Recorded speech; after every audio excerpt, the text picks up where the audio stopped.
पुण्यातनंच आणखी एक मोठी बातमी समोर येतेय। काँग्रेसनं आज निर्णय दिला तर ठीक, अन्यथा दोन्ही राष्ट्रवादींची सगळ्या जागा लढण्याची तयारी आहे, अशी बातमी आता समोर येतेय।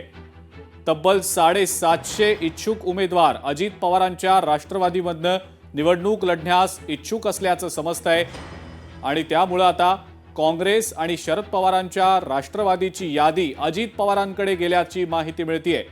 थोड्याच वेळात अजित पवार हे शरद पवारांच्या राष्ट्रवादीचे प्रदेशाध्यक्ष शशिकांत शिंदे आणि काँग्रेस प्रभारी सतेज पाटील यांच्याशी बोलणार असल्याचं समजतंय।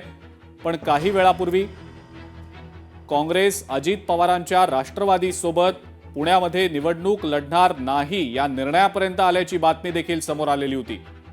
त्यामुळे या दोन्ही महत्त्वाच्या घडामोडी सध्या समजतायत। एकीकडे काँग्रेसचे प्रभारी सतेज पाटील यांच्या सोबत अजित पवारांच्या राष्ट्रवादीकडनं बोलणी सुरू असल्याचंही समजतंय, पण काँग्रेसनं निर्णय लगेचच घ्यावा अशी अपेक्षा कदाचित अजित पवारांच्या राष्ट्रवादीची असू शकते।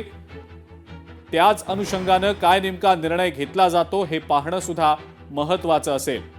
अनेक उमेदवार अजित पवारांच्या राष्ट्रवादीकडनं पालिका निवडणूक लढण्यास इच्छुक असल्याची माहिती मिळते। हा आकडा 750 पर्यंत असल्याचं देखील समजतंय।